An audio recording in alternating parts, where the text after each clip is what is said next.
Ini sangat mengcounter pergerakan dari seorang Farsha-nya Hijume. Dan itu sangat berbahaya ketika di tangan dari Butes. Melihat potensial junglernya ini sudah ditutup semua. Jadi digeser dari Fredrin ke arah jungler dan pakai Yuzong. Itu malah bisa menjadi keuntungan untuk pasukan Onyx loh. Ya. Kalau misalnya kita melihat dari by draft ya. Oke. Tapi di sisi XP ya, aku masih melihat adanya lapu-lapu juga sebenarnya yang terlepas. Memang nantinya Yuzongnya bisa diamankan di sisi Onyx, tapi apakah itu worth it? Dan Lancelot ternyata yang bakal menjadi prioritas terlebih dahulu. Wah. Kali ini yang bakal dibawa oleh EVOS. Udah pemanasan loh tas Waduh. di situ, nggak lihat.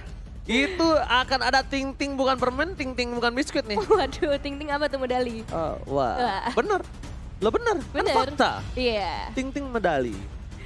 Lancelot ya. Nih berarti bakal ada mobilitas yang cukup tinggi dari para pemain EVOS. Mereka area juga udah punya, tinggal nanti satu hero yang bisa benar-benar nahan damage. Meskipun nanti Lancelot bisa di build ke arah tank juga ya. Dan Masha? Wow. Masya ini digunakan untuk Melissa. Mereka gak bisa Biar ya. masuk ke arah belakang. Dikacangin cewek. Oh enggak. Choki Oh. boy. Waduh. Choki boy. Chow. Masya ini dikasih buat Melissa. Ini instant kill loh. Instant kill terhadap Melissa loh Nevin. Iya. Instant kill terhadap Farsha juga. Iya. Dan dia nggak harus pakai nunggu ultimate dengan Yuzongnya. Betul. Kita tahu banget ya, Melissa ini salah satu hero yang susah banget kan. Karena dia berada di bagian paling belakang. Meskipun nanti tetap harus berhati-hati dengan adanya go away yang dia miliki. Cuma ternyata Poveus yang kali ini akan dimanfaatkan oleh EVOS untuk bisa menghindarkan pergerakan-pergerakan yang terlalu lincah seperti dari One. Piala Arena Barat, tepuk tangannya! Masih ada chance go to upper bracket, tapi ini dia penjaga upper bracket yang sangat perkasa. Ya, Onyx. yang sudah menentukan posisinya ya di posisi pertama. 11 kemenangan berbanding 1 kekalahan. Dan langsung saja kita lihat rotasi yang akan dilakukan oleh kedua tim Clearing Wave. Dari seorang Suns yang begitu cepat, ini pasti akan menghambat pergerakan dari seorang Hijume. Meskipun kita tahu ada wings by wings di tangan dari seorang Farsha. Yes, tapi yang mungkin harus diperhatikan adalah gimana Hijume juga jangan sampai terlambat untuk bisa melakukan rotasi. Untuk dengan Farsha-nya. Karena kan walaupun hero-nya sama, tapi habit orangnya berbeda. Itu yang bisa menentukan player-player dengan hero-hero favoritnya. Habitnya beda dan bahkan kita bisa melihat menuju ke arah Little Wanderer. Kiboy telah menjaga pergerakan atas seorang Tas yang mencoba untuk melakukan catch up tadi di arah Little Wanderer. Ya, belum mau terlalu terburu-buru juga untuk melakukan rotasi ke arah kedua mid laner. Karena kita tahu sendiri di early ini bakal cukup sulit juga ketika mau melakukan instant kill ke area top lane ataupun ke area bottom lane. Tapi gold laner sih harusnya bakal menjadi prioritas dari kedua tim. Yes, cewek di arah top lane. Mungkin kali ini dia lebih mengungguli atas seorang Brass dari segi level. Tapi walaupun dengan keunggulan yang dia miliki, Kiboy tetap melakukan rotasi ke arah top lane. Karena Dreams mampu membuat cewek ini nanti agak sedikit lumpuh kalau tetap bisa membabysit seorang Brans. Bakal lumayan berat pastinya untuk seorang cewek memberikan damage ya. Tadi seperti kata Bang Oji juga dengan adanya Dreams. Dan ditambah lagi mereka ngebawa seorang Melissa di tangan dari seorang Brans. Jadi areanya bakal cukup luas untuk bisa memberikan damage yang maksimal. Bahkan bisa saja membuat ceweknya cukup sekarat sehingga tidak bisa memberikan damage yang maksimal. Tapi ini dia Turtle Camp by Samsung Galaxy A Series sudah mulai hadir. Menandakan akan adanya pertemuan antara kedua tim itu EVOS dan juga Onyx. Oke, dipaksa diloncat ke arah belakang. Tas masih terlalu kuat. Ini dia the power of retribution dari kedua belah pihak. Tas mencoba overtake. Langsung Vader Strike di arah depan. Kairi tidak bisa masuk. Terpakai anu retribution. Again. Kali ini benar-benar sungguh luar biasa. Kairi bisa menunjukkan permainan luar biasa, tapi Psychos terlalu dalam, masuk ke dalam perangkap dari pasukan Onyx. Di sisi sebaliknya Brans di take down seorang diri di arah top lane. 2 point kill diamankan oleh pasukan Onyx. Wow. Tas harus benar-benar memikirkan yang dia lawan kali ini adalah Kairi. Top power of retribution di AMPL season yang 11 dan lihat dari talent prediction. 3 Onyx dan 3 EVOS Legends. Aku melihat dengan adanya seorang Poveus ini bisa menjadi hambatan untuk Onyx. That's why aku pilih karena EVOS Legends.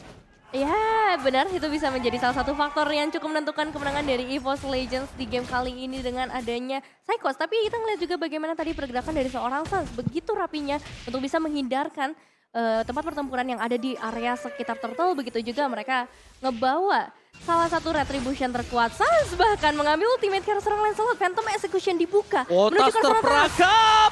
Tas akan di take down. Hilang begitu saja.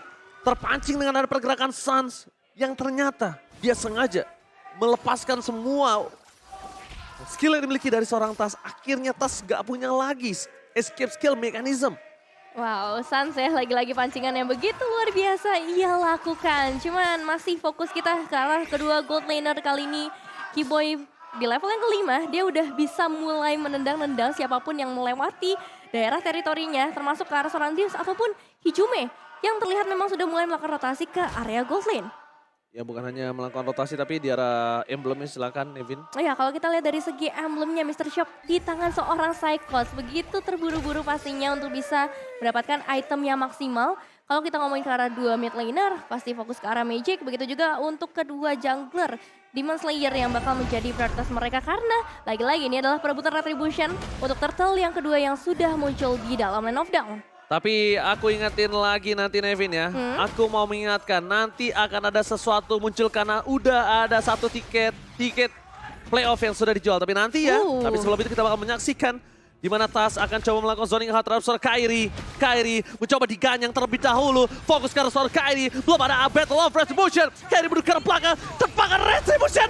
Lagi dan lagi di tangan Kairi. Wow. What? Zoning out yang dilakukan tapi nampaknya masih belum berhasil. Walaupun di sisi sebaliknya Keyboy ter-take down. Psychos berhasil mendapatkan 1 point kill. 2 point kill yang sangat mahal dari EVOS Legends. Kenapa aku bilang mahal? Kairi Keyboy tidak sepadan dengan seorang Brass dan juga Hijume. Iya, 2 damage dealer.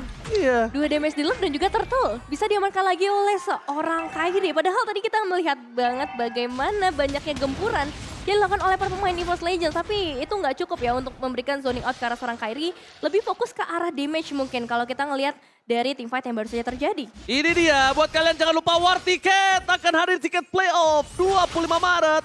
Dan bisa kalian beli langsung siap-siap patengin sosmed dan beli tiket hanya di Blibli. Hari ini banget nih ya. Sekarang tanggal 25. Iya ini tanggal 25 makanya hari ini banget. Oke, The Way of Draken menuju ke arah seorang Dream. Belum ada crossbow of tank, masih menunggu. Langsung ada damage yang cukup sakit. Crossbow of tank yang ditahan karena mereka sadar Dreams tidak punya flicker kembali. Informasi telah diberikan dan membuat Dreams terperangkap di garis depan. Di all-in begitu saja, membuat pasukan dari Onyx. Mereka memastikan di arah top lane tidak ada coverisasi terhadap seorang Brand. Better Attack for defensive, tapi saat berada di garis depan, Hijume mencoba untuk menyeberang menuju ke arah Brawl. Tapi nampaknya harus dilepaskan begitu saja satu turret yang sangat mahal di strong lane dari EVOS Legends. Iya, recall di bagian outer turret dari EVOS Legends dilakukan oleh seorang Sans. Tapi kali ini Keyboy dan juga cewek sepertinya harus lebih sabar lagi. Karena ada 4 pemain dari EVOS Legends yang sudah mulai melakukan rotasi. Onyx mendapatkan objektif yang begitu banyak kali ini dengan adanya 2 turtle. Mereka udah bisa dapetin 2 outer turret dan pastinya ini akan mempengaruhi ekonomi mereka di perbedaan 4.000 gold. Jangan lupa Seeker dan bahkan ini melihat dari EVOS Legends yang tertinggal dari 4.000 gold. Mereka udah siap sih harusnya untuk melakukan kontes di arah turtle selanjutnya. Mereka nggak boleh ngasih klub satu perfect turtle untuk Onyx. Ingat, beberapa belakangan ketika Onyx bahkan di Royal Derby, kalau kita boleh mengaca, ketika dia memegang Onyx snowball dari early, mereka tidak akan melepaskannya. Tapi kalau mereka terkena snowball, mereka bisa diredam dan perfect turtle for Onyx. Wow. Onyx kali ini. Wow. Cukup sulit. Kini sulit banget untuk EVOS Legends mengejar dari segi itemnya. Silakan Ebit. Iya, cukup sulit untuk EVOS Legends. Hijume memang sudah mengamankan Clock of Destiny di sana. Tapi lihat juga bagaimana dari seorang Sans bahkan yang sudah mencapai ke arah Lightning Truncheon membuat dia pastinya bisa memberikan efek damage yang lebih besar. Jadi apa yang dikeluarkan oleh seorang Hijume, Feather Attack-nya justru bisa lebih mematikan di tangan dari seorang Sans. Oke, conceal game yang dilakukan. Keyboy mencoba untuk melakukan sedikit pressure terhadap pasukan dari EVOS Legends. Psychos benar-benar harus bertahan. Dia tidak boleh ke-trigger oleh Valentina ataupun Chop. Dia harus ke-trigger oleh One saja. Karena kalau Psychos sekali masuk ini akan berbahaya. Masuk Phantom Execution, well taken! Dikeluarkan Tussle merangkap dalam pasukan Onyx. Psychos mau nggak mau harus mencoba melakukan following up. Di depan sana Trent. Flicker with Nominate Blast! Pada yang dikeluarkan tapi tak ada satupun damage yang bisa dimasukkan oleh para pasukan dari EVOS Legends. Mereka terperangkap, mereka mendapatkan Keyboy. Dan Psychos mencoba mendapatkan lebih. Tapi sayang sekali Nevin, itu adalah sebuah jebakan. Jebakan menukar seorang Keyboy dengan adanya tas dan juga Psychos. Dan bahkan kali ini Namen Blast dibuka oleh seorang Sans. Tapi belum bisa memberikan efek yang cukup maksimal. Karena hanya sedikit pancingan saja yang dilakukan oleh para pemain Onyx. Alright, dan buat kalian semua jangan lupa untuk beli stiker. Biar bisa, jangan lupa stiker. Bisa. Sorry. Bisa taunting-taunting, ente kadang-kadang ya kan. Iya banyak kok. Santai bro. Sorry. Itu ada juga tuh Onyx. Nah ini Itu dia. biasa dipakai sama tas. Oh biasa tasnya yang pakai itu ya. Iya. Nah ini dia pergerakan dari para pemain EVOS Legends melihat adanya satu informasi keberadaan dari seorang Boots. Tapi menurutku Boots tidak semudah itu juga untuk ditumbangkan dengan 3 bar HP-nya. Bakal membutuhkan waktu yang cukup lama bahkan untuk seorang Brans supaya bisa menumbangkan ke arah Boots. Masalahnya walaupun Boots bisa ditumbangkan ini butuh banyak banget sword skill. Ketika sword skill itu sudah banyak terlihat dan keluar di tangan dari EVOS Legends, yang dimanfaatkan dari pasukan Onyx adalah mereka bisa meng-counter setup. Kedua, tidak ada yang bisa meng-counter pergerakan Kairi. Kairi, the king of retribution di game kali ini, benar-benar bisa mendominasi atas tas yang namanya selalu diperbincangkan di dalam benchcaster. Tas. Tapi ternyata kali ini tas tak berdaya di bawah tangan dari seorang Kairi. Ini dia pergerakan dari seorang Sans juga yang udah mengamankan Namen Blast sebagai senjata rahasianya ketika EVOS Legends mulai melakukan inisiasi. Dan jangan lupa juga buat kalian untuk dukung timnas Indonesia di SEA Games 2023, mengingat ini ada kedua roamer yang dari tadi kita gadang-gadangkan juga, Battle of Roamer antara Onyx dan juga EVOS Legends. Yes, betul banget, Battle of Roamers. Dan bahkan buat kalian semua, kita tahu Indonesia, amin, akan bisa membawa emas ke tanah air kita. Amin. Oke, tapi di sisi selanjutnya, Tas agak struggle mencoba untuk melakukan clear di arah tengah. Sorry, 16 dibuka, flicker telah dipopang, menuju ke arah depan, damage yang terlalu sakit, tapi cewek coming up, Melisanya bebas banget, tercakar, tercabik-cabik, double kill. Para pasukan dari Onyx, mereka membuat seorang bus ini menjadi perkasa. Triple kill bahkan didapatkan oleh dirinya. Bester Expose besar, dan ini bencana untuk EVOS Legends. Wow, ini bencana. Lordnya udah mulai masuk. Hanya menyisakan 2 pemain saja. Masih membutuhkan 9 detik lagi untuk Brans kembali ke dalam Land of Dawn. Bakal cukup sulit. Memang masih ada seorang Hijume yang punya damage burst besar, Bang Oji. Tetapi Hijume, satu-satunya orang yang bisa menyelamatkan EVOS Legends dari kekalahan, tapi nampaknya gagal. Gagal kali ini mencoba di-all-in begitu saja. Booster takedown. Cewek mundur ke arah belakang. Miskomunikasi dilakukan para pasukan Onyx. Membuat mereka kehilangan 2 playernya. Boots sudah melakukan tahan badan terhadap damage turret. Tapi seorang cewek memilih untuk mundur. Miskomunikasi yang membuat EVOS Legends masih memiliki nafas untuk di game yang pertama. Sedikit lagi kesempatan untuk Onyx bisa nge-end game kali ini di 11 menit. Tapi ternyata masih ada pertahanan yang baik dari para pemain EVOS Legends. Dan kita bakal lihat sedikit untuk replaynya. Bagaimana dari Keyboy sebenarnya ini bisa dibilang overextend ya. Terlalu jauh masuk ke bagian belakang. Tapi lihat pergerakan lagi-lagi dari seorang Sans. Penyelamatan yang baik banget. 16-nya connect ke arah sampai 4 pemain. Membuat justru para pemain EVOS yang tertahan. Mereka nggak bisa ngeluarin resource skills yang mereka miliki. Bener-bener thunderclap-nya tuh untuk Melisa doang. Udah Melisa tok. Mau dimanapun Brans berada, selama Brans gak ada di depan mata dari seorang Butes, dia gak bakal thunderclap. Dia tahan thunderclap-nya, mau dia digebukin, mau dia ditegulingin. Selama gak ada Brans, gak kegapai ke arah Brans, dia gak bakal pakai thunderclap ya.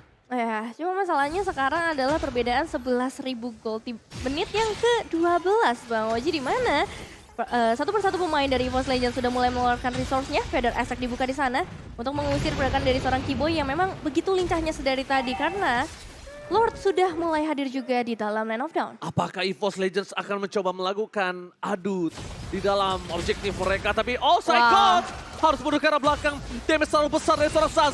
Tas gak boleh terperangkap karena ini pasukan dari EVOS Legends. Mereka telah memiliki 3 super minion di 3 lane yang berbeda. Ini cukup berbahaya, Nevin. Damage-nya udah terlalu besar dari para pemain Onyx kali ini. Bahkan Psychos saja bisa dipukul mundur dan kali ini Kairi bebas sendirian taman bermain untuk seorang Kairi di mana Lord-nya bisa diamankan. EVOS Legends dalam kondisi yang sangat berbahaya bisa dibilang.